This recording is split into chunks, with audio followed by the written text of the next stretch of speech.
Hello India, मैं हूं आपके साथ रंजना। फीफा 2026 गोल्डन किक में आपका एक बार फिर से बहुत बहुत स्वागत है।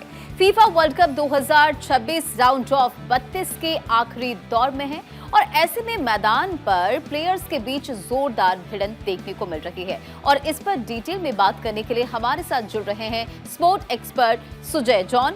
और राउंड ऑफ 32 के अपकमिंग मैचेस में क्या कुछ खास होने वाला है, किस टीम का पलड़ा भारी रहेगा, कौन सी टीम मैदान पर मचाएगी धमाल, इस पर एक्सपर्ट से कमेंट जरूर लेंगे। लेकिन डिटेल डिस्कशन से पहले देखिए हमारी ये खास रिपोर्ट।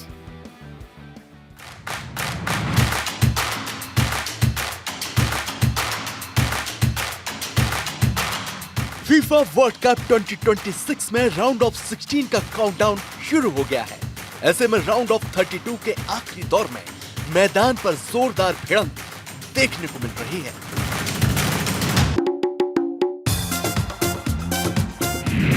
कुछ ऐसा ही सुपर थ्रिलर शो पुर्तगाल और क्रोएशिया के बीच टोरंटो में हुए मुकाबले में देखने को मिला। पुर्तगाल ने 2-1 से क्रोएशिया को मात देकर राउंड ऑफ 16 में अपनी जगह पक्की कर ली।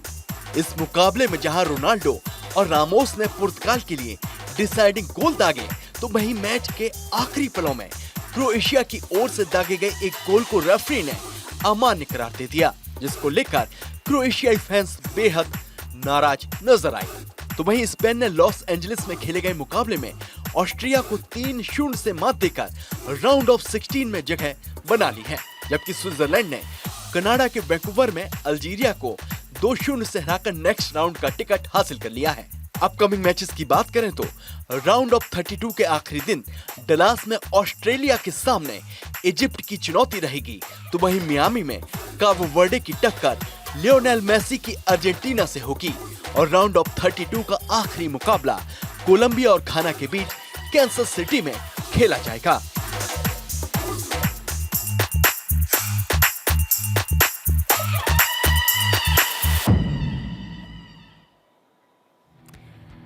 तो चलिए अब डिस्कशन की शुरुआत करते हैं। सुजय, सबसे पहले बात यहां पर कर लेते हैं पुर्तगाल वर्सेस क्रोएशिया मैच की। और इस मैच में आखिरी पलों तक क्रोएशिया ने पुर्तगाल को बेहद कड़ी टक्कर दी और ऐसे में मैच के आखिरी पलों में रामोस का गोल पुर्तगाल की कभी ना हार मानने वाली रणनीति की जीत है। जहाँ तक हम फीफा वर्ल्ड कप के संस्करण के बारे में बात करेंगे, सबसे पहले जब ये शुरू हुआ था कहते इतना बड़ा टूर्नामेंट है, शायद बड़ी टीमों के लिए ये सही है और छोटी टीमें जो आ रही हैं उनको ऐसे ही इजी टिकट दे दिया है इस लेवल में खेलने के लिए। मगर यहाँ देखने को मिला है कि हर टीम एक दूसरे के साथ टक्कर ले सकती है, कोई टीम हल्की नहीं है। और जो फीफा ने किया है वो ये है कि फुटबॉल को इतना बढ़ा दिया है कि कोई सोच नहीं सकता कि 4 साल लगते हैं वर्ल्ड कप क्वालिफायर्स खत्म होने के लिए। और इस लेवल पे जब हम कहते हैं पुर्तगाल एक ऐसी टीम है जो हर एक खिताब जीत चुकी है सिवाय फीफा वर्ल्ड कप के, और उनके जो टैलिस्मैनिक प्लेयर हैं, जो गोट ऑफ द वर्ल्ड फुटबॉल हैं, रोनाल्डो को भी ये कहा जाता है कि उन्होंने भी हर कुछ जीता है।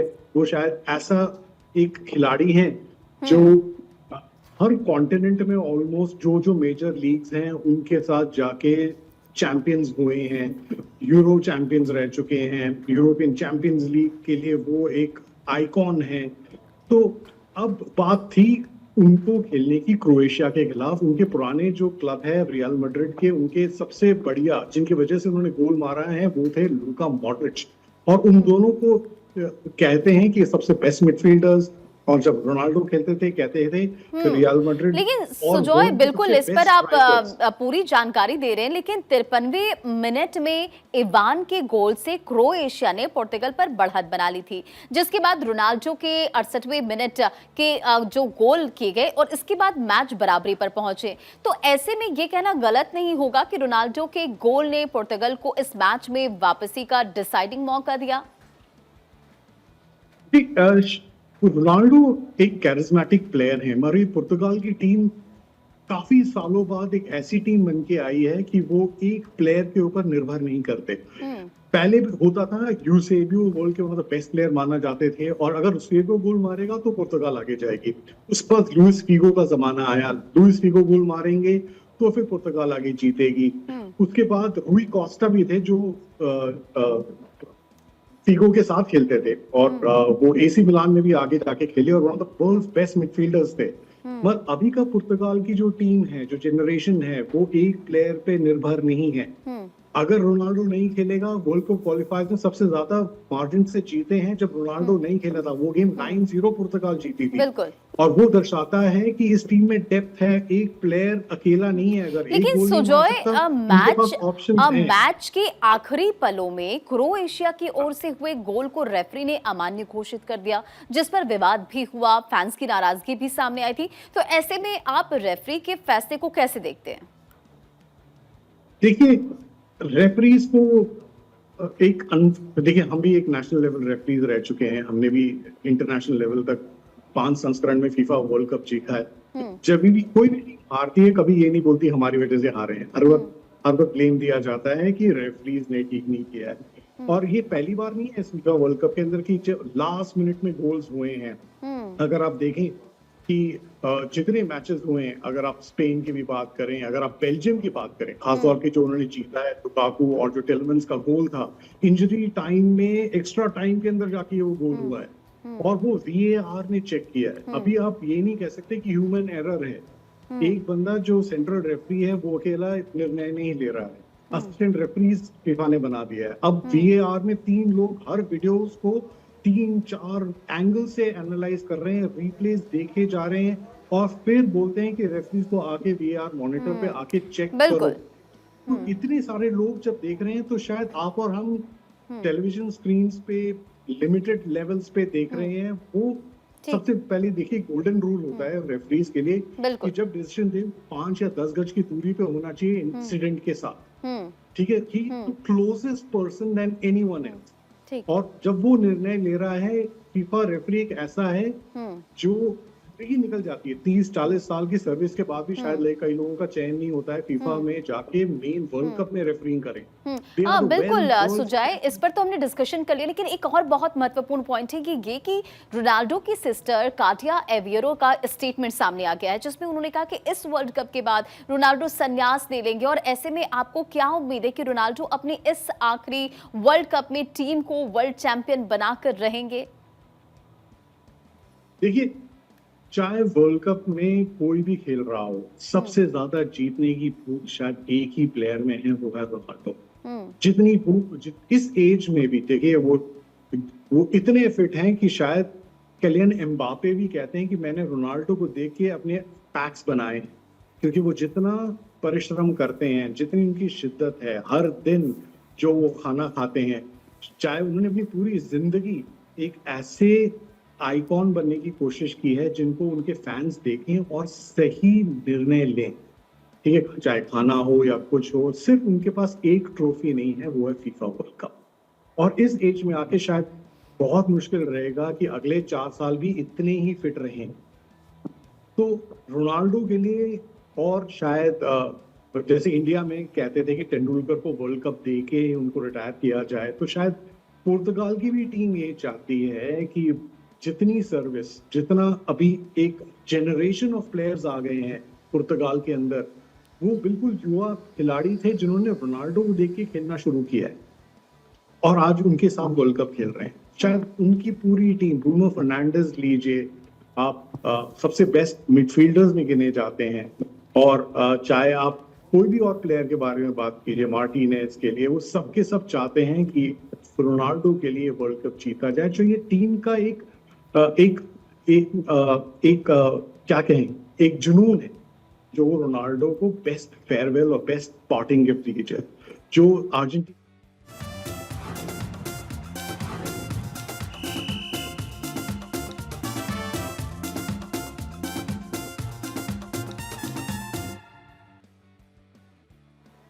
बिल्कुल जुनून है। और लॉस एंजलिस में खेले गए मुकाबले में स्पेन ने एक तरफा अंदाज में ऑस्ट्रिया को 3-0 से शिकस्त दी सुजय। तो ऐसे में 36वें मिनट में मिकेल का पहला गोल ही ऑस्ट्रिया के गेम प्लान को बैकफुट पर धकेलने वाला टर्निंग पॉइंट साबित हुआ। आपको क्या लगता है?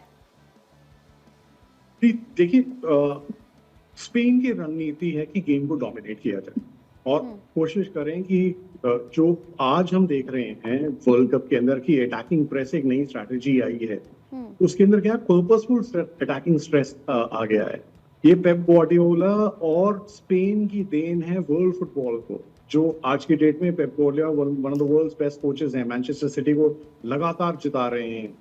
और स्पेन के जितने खिलाड़ी हैं वो उसी पीढ़ी के हैं जो पेप ग्वार्डियोला बार्सिलोना में हुआ करते थे। तो उनका सिस्टम ऑफ प्ले है ये, और जो एक जमाने में टिकी टाका है, टिकी टाका के साथ ये अटैकिंग प्रेस बहुत ही लीथल है। और स्पेन ने दिखाया है कि आप चाहे जितने वीडियोस देख लीजिए, जितने हमारे खिलाफ आप तैयारी कर लीजिए, हमारे पास ऐसे खिलाड़ी हैं जो पीछे से बुड़ के, अब देखिए आप सोच ही नहीं सकते कि ओइज़बाल जैसा एक खिलाड़ी 36वें और 89वें मिनट में जाके गोल मारे।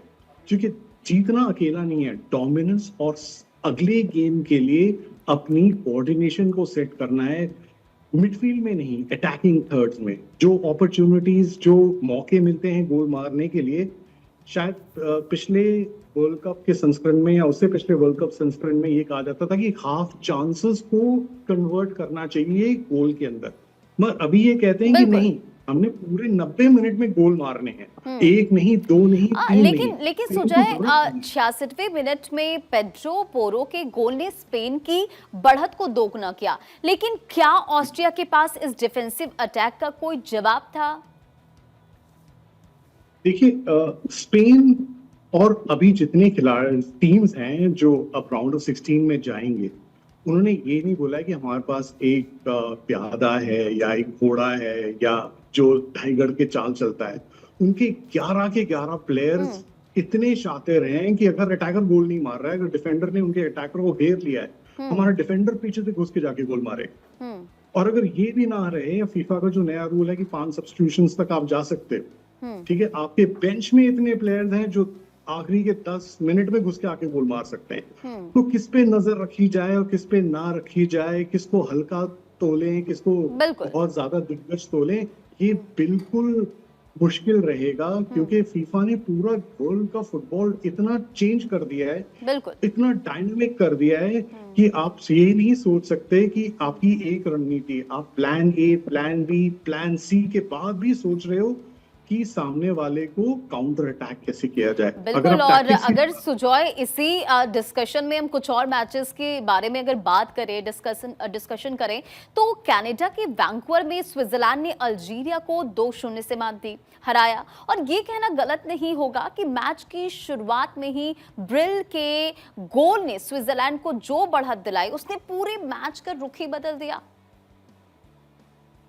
ये कहना तो शायद बहुत मुश्किल रहेगा, क्योंकि देखिए जिस तरीके से कनाडा खेला है, पहला मैच ग्रुप स्टेजेस में उन्होंने हाइती को 6-0 मारा, साउथ अफ्रीका को 1-0 मारा, साउथ कोरिया को 1-0 मारा। साउथ कोरिया एक बहुत ही खतरनाक टीम है और सॉन जैसे खिलाड़ी खेल रहे हैं, तो कनाडा जैसी टीम बीट कर रही है, बहुत ही आश्चर्यजनक है।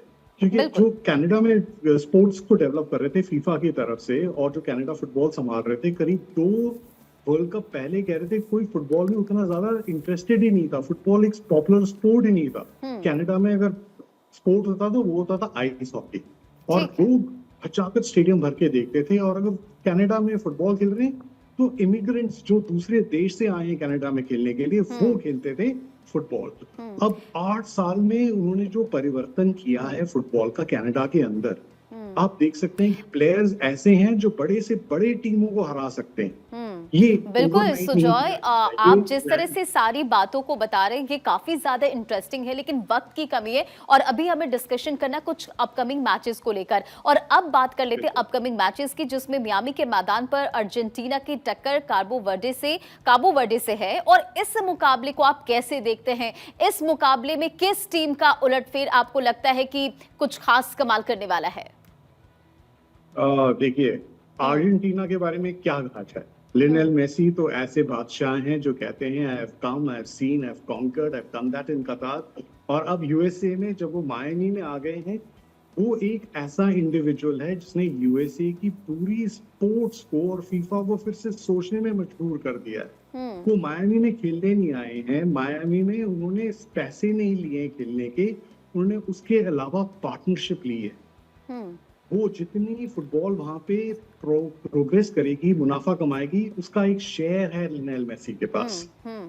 देखिए, तो वो है ऐसा एक इंसान जो माइकल जॉर्डन थे बास्केटबॉल के लिए, और माइकल जॉर्डन का नाम इतना लिया जाता है कि आप सोच नहीं सकते हो कि बास्केटबॉल उनके बिना तो बिल्कुल अधूरा है। और वही रोल है अर्जेंटीना के लिए और वर्ल्ड फुटबॉल के लिए, और खासतौर की अमेरिका के लिए, जो लियोनेल मेसी ने उनके लिए किया है। हम मेसी का जिक्र हम यहाँ कर ही रहे हैं सुजॉय, तो लियोनेल मेसी अपने मैजिक विजन से मैच पलट देंगे या काबो वर्डे के गोलकीपर वो जिना दीवार बनकर खड़े रहेंगे? क्या लगता है आपको? अब देखिए, जहां तक जो काबो वर्डे है, वो हार मानने वाली मेरी टीमों से है। वो ये नहीं मानने वाले कि आप अर्जेंटीना हैं, आप मेसी हैं, इसलिए आप वर्ल्ड चैंपियंस हैं और दुनिया के सबसे सर्वश्रेष्ठ खिलाड़ी हैं, बैलन डॉर विनर हैं। वो खेलेंगे पूरे प्लान के साथ। उनका होमवर्क लियोनेल मेसी को चेक करने का है, और लियोनेल मेसी को सिर्फ एक मौका चाहिए पेनल्टी एरिया के अंदर कि वो पूरी गेम चेंज कर देते हैं। अगर वो गोल नहीं मार देते हैं तो उनका काम ये है कि दूसरों के लिए मौका बनाएं कि वो गोल मार सके। तो उनको समझना, उनको भांप लेना नामुमकिन है। वो क्या सोच रहे हैं, कम से कम 6 या 7 मूव आगे चल रहे हैं। मिडफील्ड में जो उसकी कोऑर्डिनेशन है मार्टिनेज के साथ, वो एक इतनी खतरनाक कॉम्बिनेशन है कि आप दोनों कैसे जेल करेंगे। फ्लैंक में चले जाते हैं, सेंटर में आ जाते हैं, अटैकिंग थर्ड में आ जाते हैं, और जब बॉल बिल्कुल, और ये देखना काफी ज्यादा इंटरेस्टिंग भी होगा सुजय। लेकिन डलास के मैदान पर अब अगले मैचेस को अगर हम समझने की कोशिश करें तो डलास के मैदान पर ऑस्ट्रेलिया के सामने इजिप्ट की चुनौती है। तो इस कड़े मुकाबले में किसका पलड़ा भारी नजर आ रहा है आपको?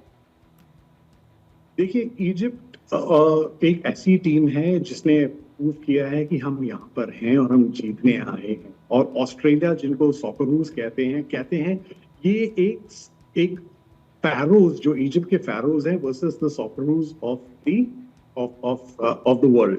बिल्कुल। तो ये फिलॉसफीज की भी लड़ाई है। जितनी लड़ाई आप देख सकते हो मैच में खेला जाएगा, उतने ज्यादा उससे पहला कि हम क्यों खेल रहे हैं, इसकी बात है। तो देखिए, जैसे हमने लियोनेल मेसी की बात की है, आप जानते होंगे जरूर, एक प्लेयर है मो साला जो इजिप्ट के हैं, और उन्होंने लिवरपूल के लिए जो किया है वो शायद किसी और प्लेयर ने इतने इम्पैक्ट प्लेयर बन के कभी किसी ने नहीं खेला है। तो शायद इजिप्ट की भी टीम ये चाहती है कि जानती और है यही वजह है कि फैंस भी काफी एक्साइटेड है और इंतजार होगा कि क्या कुछ होता है। लेकिन राउंड ऑफ 32 का आखिरी मुकाबला यानी कि कैंसस में कोलंबिया और घाना के बीच होगा। तो इस नॉकआउट टक्कर में आप किस टीम का पलड़ा भारी मान रहे हैं, कोलंबिया या घाना? आप जो ये सवाल करते हैं कि किसका पलड़ा भारी है, किसी का पलड़ा भारी नहीं है। उस मौके पे, उस मिनट पे, अब ये 90 मिनट का मैच भी नहीं रहा। देखिए, ये 90 मिनट का मैच एक लाइफ टाइम तक इनको हॉन्ट करेगा, भूत की तरह उनकी याददाश्त को बार बार झंझोरेगा। क्योंकि जो ये यहाँ करेंगे, वो पूरी उनकी जो पॉपुलेशन है, उनकी जो जनता है बैक होम, और उनके fans all over the world हैं, वो देख रहे हैं। कोलंबिया जरूर इस टूर्नामेंट में बहुत अच्छा खेलते हुए आगे आया है। और आप देखिए, अगर हम कोलंबिया की खिलाड़ियों के बारे में बात करें तो उन्होंने हर मैच में ऐसे गोल मारे हैं जो कभी सोच नहीं सकते थे। Outside the box, inside the box में जो उनका डियाज की जो कॉम्बिनेशन है, कहां से उड़ते हुए आते हैं, कहां से खेलते हैं, कुछ नहीं पता लगता। ये डियाज और मो साला का कॉम्बिनेशन था जिन्होंने इनको चैंपियंस बनाया था लिवरपूल के साथ। बिल्कुल। अब अलग आ गए। और जहां तक आप जानते हैं, डियाज भी एक ऐसे प्लेयर थे। कोलंबिया देखिए काफी माफिया वाला कंट्री माना जाता है, और जब वो वर्ल्ड साइनिंग किया लिवरपूल के लिए, उनको किडनैप करके ले गए थे वहां के माफिया वाले। और उनके फादर को बोला था बिल्कुल कि अब आप सुजय, किसी करोड़ को पैसे वक्त दे की रहे हो। थोड़ी कमी है, आपको यहाँ पर रोकना चाहूंगी, लेकिन जाहिर तौर पर जो तमाम मैचेस हैं उसे लेकर फैंस में भी काफी ज्यादा एक्साइटमेंट है। बहुत बहुत शुक्रिया भारत 24 के साथ जुड़ने के लिए और ये तमाम डिस्कशन हमारे साथ करने के लिए। तो फीफा 2026 गोल्डन किक में आज के लिए बस इतना ही। बने रहे भारत 24 के साथ।